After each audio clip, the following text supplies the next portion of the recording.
so many people have come up to us and have said like, thank you so much for starting this. I've been looking for a way to donate my traditional clothes for so long, and I like finally found it. So it's it's also crazy that like people from so many different areas all face this common problem, but there just like wasn't a solution created for this yet. Welcome to GLBL Radio. Today we have Avani, founder of Dream Dresses. Hello, how are you? I'm doing good. Thank you for having me. Yeah, no, for sure. So why don't we get to the meat of it? What exactly is Dream Dresses? Yeah, so Dream Dresses is a nonprofit organization that donates traditional Indian clothing to kids in India. So we essentially collect clothes from countries like the US and the UK, from immigrants and different like Indian kids from those areas. And then we ship them to kids in India who have a need for those clothes and can't really celebrate festivals like Diwali and Holi, feeling clothes that they're confident in. I see. That's super interesting. How did it all get started? Yeah, so I was moving houses in the end of eighth grade. And so I was clearing out my closet, and like hidden in the back, I found a ton of traditional clothes that were so beautiful, but I'd only worn them like once or twice. And some I had like never worn at all. And these were all clothes that my grandparents had brought for me from India for me to wear for like festivals here, like Diwali, which only come around like once a year. And so I was hoping that I would be able to give these clothes to someone else, like maybe a family friend, or even donate them to kids in need. But when I asked my friends and family, I found out that there was nowhere in the US that I could donate the clothes to. For example, we tried donating it to Goodwill, but because the clothes were so traditional and they were like very, very festive, kids here wouldn't really have a use for them. So we weren't able to donate it to Goodwill. So then I asked like our other friends if they were facing the same issue, and it seemed like this was a pretty common problem. So then I started Dream Dresses, which initially was just me collecting clothes and like sending them through my grandma to send to kids in India, but now has become something much much bigger, which is across like 14 states in the US, and countries like the UK, and we've donated over 10,000 clothes to kids in India now through this process. That's amazing. That's crazy. So how do you then get those donations from the US to India? What's your process, especially since you've got an operation that spans many different states and even in Europe? Yeah, so this was definitely an issue we faced early on, especially with high shipping costs, since it is pretty expensive to ship from the US or the UK to India. But over time, we launched an initiative called Carry a Bag, where basically it's sort of a volunteer based initiative. So if someone is traveling to India, they can volunteer to check in an extra bag of donations like on their flight. That could be like a free check-in bag or one that you have to pay for. And then we'll provide them the clothes to fill that suitcase with. And we'll also pay for the cost of that check in bag, which is normally like $100 at most. And then when they get to India, one of our partner nonprofits will pick up the clothes from them, either at the airport or wherever they're staying in India. So that's sort of the main way that we've been shipping these clothes. And we found that it's been a lot cheaper than like traditional shipping methods, which usually cost around like $500 or $600 per shipment, and are a lot more logistically challenging as well. Yeah, no, that makes a lot of sense. I've looked into some of the options in terms of shipping things like some of the devices to Africa and other areas, and air freight is definitely super expensive. When it starts getting into shipping containers, you have to think about the logistics of being one with a shipping company, getting the space inside of containers and whatnot, and it becomes a bit of a challenge as well on that front too. Um, how does running this nonprofit, especially as being a full-time student, how do you manage all that?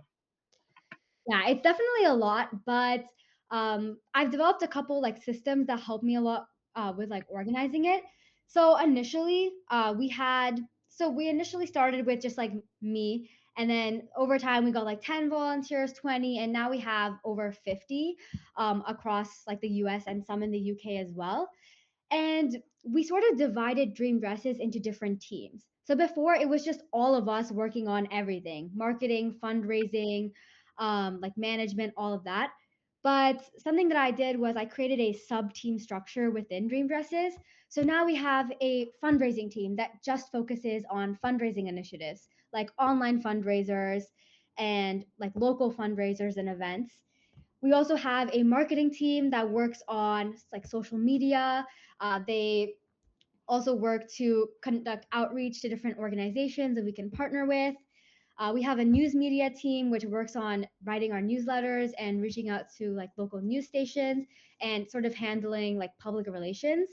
And then we even expanded to add a human resources team. So helping like new volunteers get set up with the organization and also like organizing fun activities for all of us so that we can sort of bond as a team more. Since it's really hard for all of us since we're just meeting asynchronously like once a week to like form a connection. So human resources has worked to come up with like some of like activities for the team as well. Like once we all sort of like got on a Zoom call and played games like telestrations, and that sort of helped us to like get to know each other better, and it formed more of like a team bond.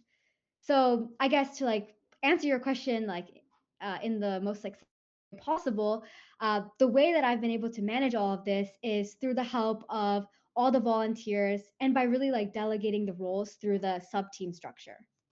Oh, that's awesome. I think being able to create those different organizational nodes is incredibly important because then you can give the responsibility to each of the individual people to actually have ownership on a task and aim to complete that task well.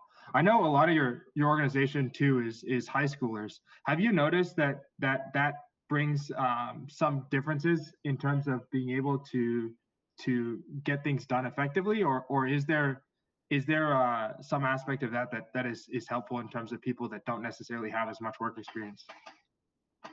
Yeah, most of our team is high schoolers, and I think that has some benefits and some drawbacks, but I would mostly say a lot of benefits because high schoolers are like a lot of these high schoolers have experienced the same issue that I faced, which led me to like create the organization. Which is that they all have so many traditional clothes that they haven't been able to like donate the kids. So like everyone on the team I found has been like really, really passionate about the cause itself. And that's what drives them to like commit so much time to the work.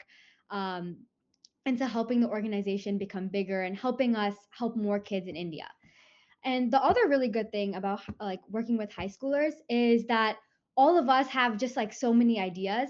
And I feel like oftentimes, like if we were to maybe like work with just adults, sometimes like we might be limited by our ideas. So like maybe we wouldn't share an idea if we thought it wasn't feasible.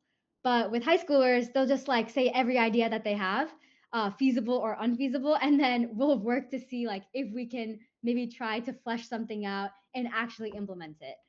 And high schoolers are, of course, like very, very busy as well. So, one way we've been able to manage that has definitely been like through the human resources team and also like just through the structure of the organization.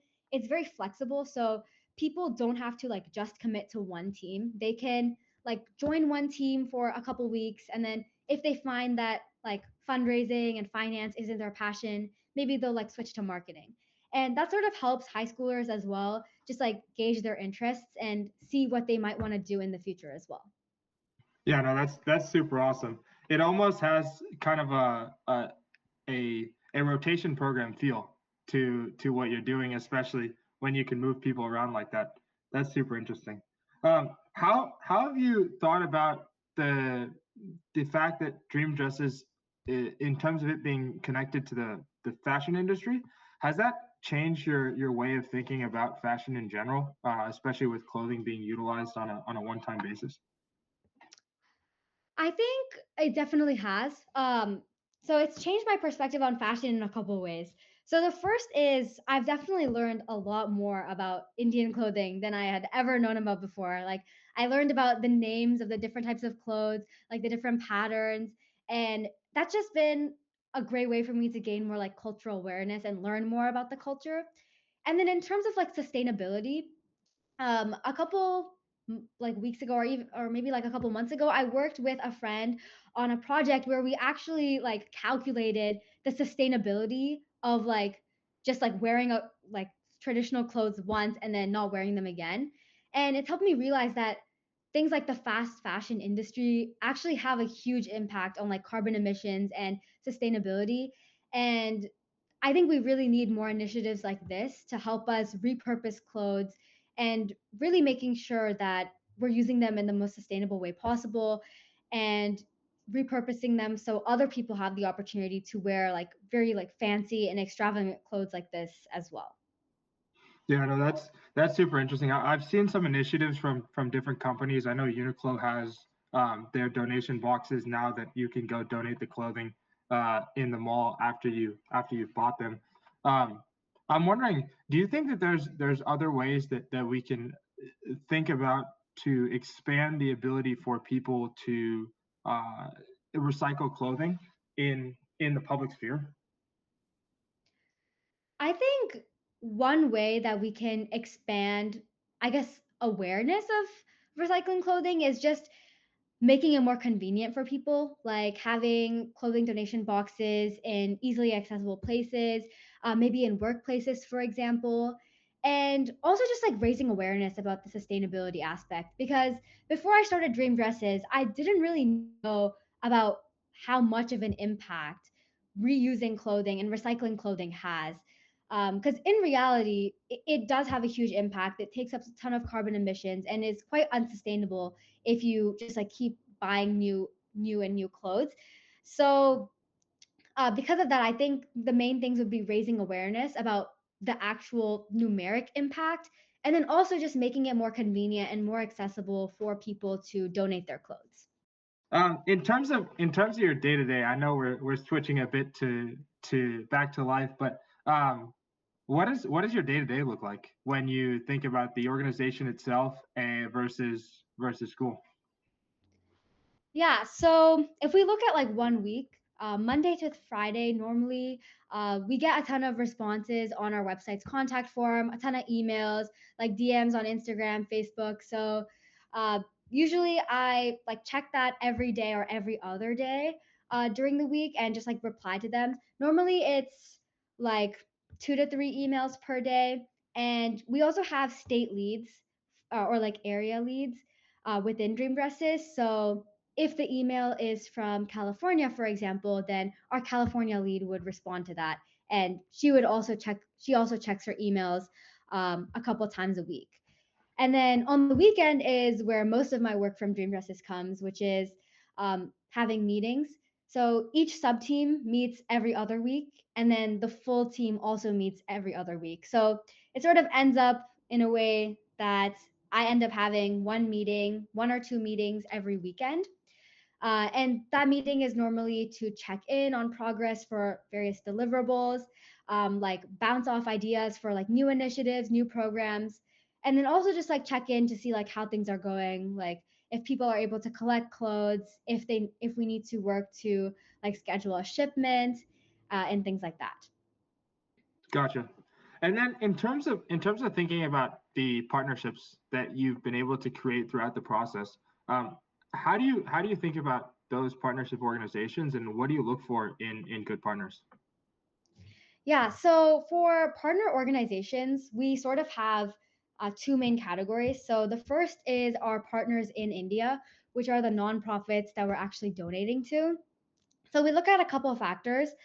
The first, of course, being like legitimacy and credibility, because there are some like nonprofits, unfortunately, that they claim that they're like helping kids, right? But they're actually not. So the first thing we do is verify legitimacy. And we normally do that just by like doing background checks and then also like talking to them like via call to see like what their organization is like and actually speak to some of their like key members or like leaders of that nonprofit. And then we also look to see sort of the demographic that that nonprofit is serving. So if they're mostly helping kids or adults or a mix of both. And then I guess the third factor would also be the location. So Do we already have, do we not have a nonprofit partner in that area of India yet? And if we do, then how far apart are they from each other? And things like that. And also, like, if they can offer pickup services to people that are carrying a bag, which most have been able to do. And over time, I've actually learned that these partner organizations have been they've been more than just like someone that we donate to. I've actually become like almost like close friends with a lot of the people at those partner organizations. Like we have very close relationships and like frequently communicating about like how some of their kids are doing, and just like checking on how their nonprofit is doing on their other initiatives, and they also do the same for us. So that's been really nice, and it's really interesting as well to see the differences in like a nonprofit here versus a nonprofit there, and they're actually like directly working with the kids in need, which is really nice to like talk about with them and sort of hear about like how the kids are doing. And then I guess on the US side of things, we also work to partner with local organizations here. So one example is we partnered with an organization in California called Ahana, and they basically have a couple initiatives that they work on, and one of them is they've also started working on a clothing drive for festive wear. So we partnered with them to create a festive clothing drive like in California. So we have like multiple locations there, and we're also currently working with them to see if there's a way for us to start shipping clothes through ocean freight, which would be a way for us to start shipping clothes in greater quantities as well. Yeah, no, that would be awesome. I mean, that'll increase the amount of impact that you guys can have. I know you mentioned something in terms of the differences between orgs. Have you noticed any key differences between organizations in the US versus organizations in India? I think organizations in India, one of the biggest things is for one of the nonprofit partners we work with, they focus on a very small group of kids. Um, so they've actually developed relationships with those kids. We also work with a couple like orphanages in India as well. So that's something that's really nice to see, that the kids are able to like rely on them, and like sort of vice versa. So that's really nice to see like such a tight connection rather than just like one large organization like having very small impacts on like a large amount of kids. um, I would say the other thing is also funding. Nonprofits in India, I would say, also struggle with funding, and I would say that's the same case here as well. Funding and like fundraising is definitely one of the biggest challenges, I would say, of running a nonprofit organization, and that's something you have to continuously work towards through like events and just by meeting new people, forming connections, and things like that. Yeah, no, that's one of the things that I've noticed with a lot of organizations. The fundraising portion is definitely a challenge. Um, on that note, have you thought about any business models that could potentially be implemented to create more sustainability in this donation process, or is that something that you're thinking that could potentially be done? Um, in terms of business models, we have considered one thing, which is potentially like renting out dresses or something to raise money as well. So, right, currently, what we do is when people donate clothes to us, we store them like in our collection centers, like in the various states, and those clothes are sort of just sitting there until they can be shipped. So, one potential source of like revenue, I guess, would be if we rent out those clothes to people to wear and to use, and then we use 100% of those profits towards shipping costs to kids in India. So that's something that we've considered and will potentially consider in the future. We just have to like manage the logistics regarding that, uh, and and yeah. Yeah, no, that's interesting. I think there's been a good amount of efforts in terms of being able to do things like renting dresses and whatnot for formal wear. So the business model in and of itself, from what I've seen in the past, seems to work. So that would be interesting to see how that plays out. In terms of the organization itself, Did you have any obstacles when you were starting out and thinking about getting the first shipments off the ground? Yeah, so definitely in the beginning, fundraising was definitely a huge issue. And we also struggled to raise awareness in the beginning as well, because we had like a very bare template of website in the beginning that I made like using Weebly. And so people weren't really like finding out about the cause. So the initial marketing was definitely a huge push that we had to do. And what ended up working was word of mouth and just like advertising in local areas. So I put up a couple posters in local areas. I told some of my family friends about it, and they told their friends. Uh, and social media was also a huge factor. Like our website link got sent in a ton of WhatsApp group chats, Facebook groups, and was spread across Instagram as well. And so that definitely helped us kick the initiative off the ground. And eventually, we created a revamped version of our website, which helped our organization seem more seem more credible, and also it helped people just like gain a better understanding of what we do since the information was communicated more clearly. So that was one of the biggest obstacles and of like marketing, and we overcame that just like by dedicating a lot of time and energy towards those marketing efforts. And then, like I mentioned, the second biggest thing would definitely be fundraising. So, raising enough money to actually ship those clothes to India, especially the first batch, because at that point we hadn't shown an impact yet.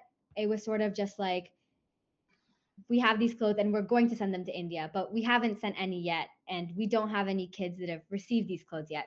So, initially, the main thing that worked to help us fundraise was going to events and talking to people and sort of explaining to them the reasoning behind this cause, and also like sort of just spreading the passion.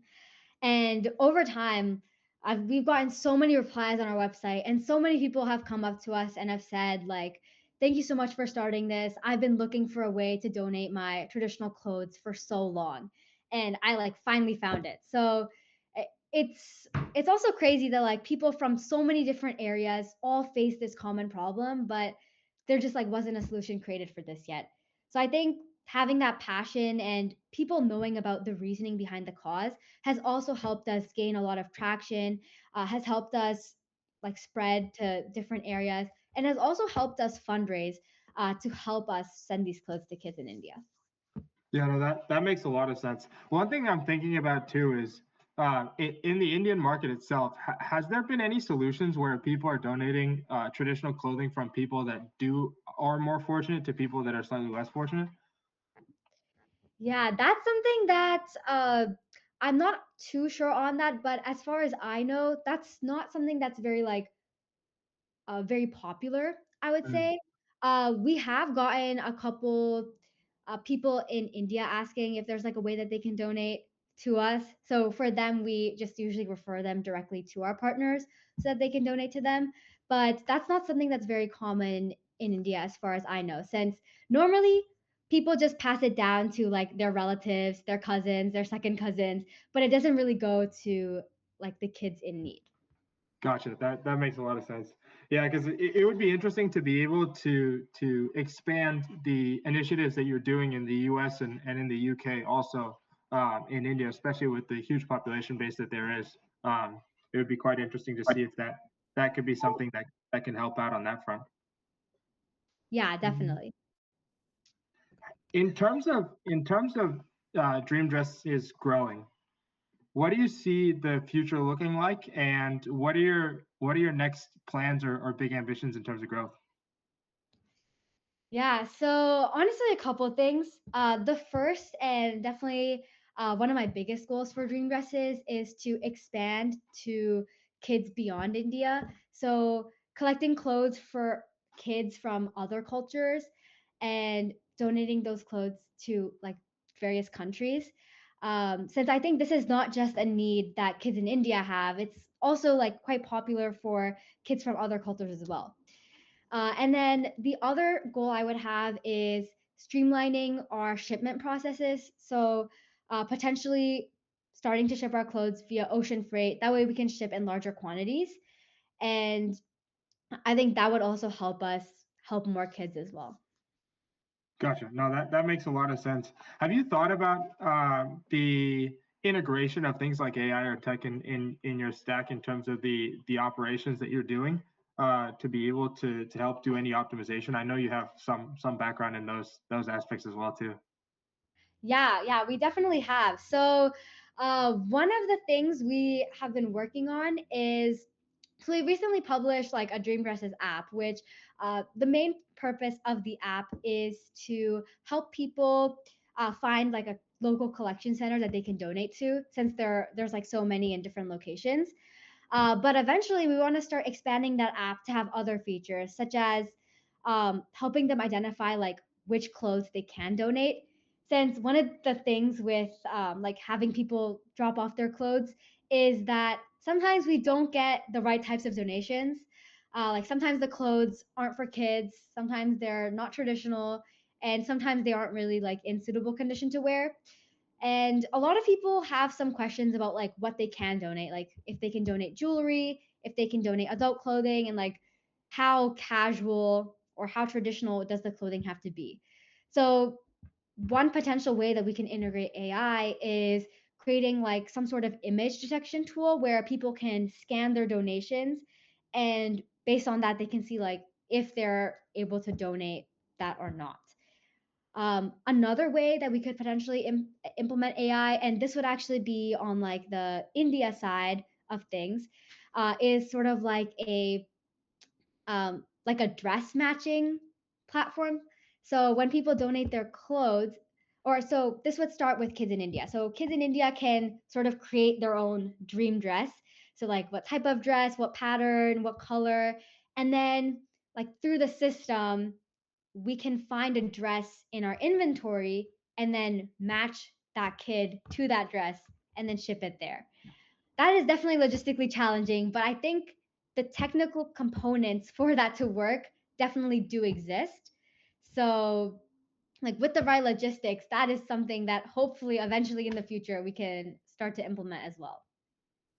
Yeah, no, I think that goes back directly to the brainstorming portion that you mentioned with regards to high schoolers, how everything in terms of ideas is feasible. That's definitely feasible. It's going to take a bit of effort to be able to do it, but it's definitely possible. It's interesting too because I know on the testing side, there was one thing that I saw in Japan in a museum that was talking about Toyota, how in terms of them thinking about ideas and whatnot, they always had an approach to go and just test the ideas that people had instead of negating them prior to actually seeing whether they were feasible or not. So that's I think one of the huge powers that as you guys have without necessarily the experience of trying things out, sometimes you'll figure out ways that would be not thought of prior to do something. So that's super awesome. Yeah. And then, is there anything else that you're thinking about in terms of trying to integrate the organization either into other spaces in society or other partnerships that you're aiming to help develop? I think the main thing would be expanding our partnerships to like other countries as well, beyond just India. And then also, I think adding metrics to our website in terms of like sustainability calculations to show that the impact is also helping the environment. And I think maybe even someday like potentially partnering with environmental organizations to see how we can like maximize the impact of each clothing donation and really just like encourage more like clothing recycling. No, that makes a lot of sense. What other types of countries are you looking towards to expand your operations out when you're thinking outside of India? So I think initially, some countries that we could expand to could be like countries in the Middle East, like Pakistan. They do have some similar attire to like Indian traditional wear, so that would be, um, I guess, easier to start off with in terms of expansion. Then beyond that, maybe like other countries like Japan, um, and like the Japan, Philippines, and just like that would also help us like learn more about like their cultures, what types of traditional clothing they have, and hopefully like that is something that we can do in the future. Yeah, no, that's awesome. I think that there's all sorts of different communities that are out there that would benefit from this. I'm also thinking too, especially like in West Africa and other places where you've got that as well. In terms of traditional dress, that's very different from westernized clothing. So I think that's going to be interesting to see. Are there any things that are coming up in terms of projects and events that you want to talk about prior to us closing up? We're planning some like more shipments coming up soon in December. And since Diwali is coming up really soon, this is really like the peak time where these kids have the opportunity to wear these dresses. And this is really when those clothes make, I would say, the biggest impact. So if you have clothes that you are interested in donating, then you can definitely donate them to Dream Dresses. And if you're interested in like volunteering or helping out with the cause, you can email us or reach out to us through our website, and we'd love to have you join our team. Lastly, I know so you're going to be heading out to university soon in about what is it now? 7 months? Yeah, 10 months almost? yeah. Um, so what do you think about in terms of transitioning to university versus being able to run the operation when you're in high school? Do you think that that's going to be able to expand other possibilities? I think that going to university could definitely help expand the possibilities. I'm definitely going to continue Dream Dresses in college, and there's a ton of people currently working on it that are still going to be in high school, and I know that they're very passionate about like continuing this cause in the future as well. And we actually had our first two college or first two high schoolers graduate last year from Dream Dresses. So two of our volunteers from Dream Dresses are currently college freshmen, and they've been like trying to balance continuing their work at Dream Dresses and like adjusting to college. So it's been nice for them to like talk about their experiences and share it with like the younger high schoolers as well.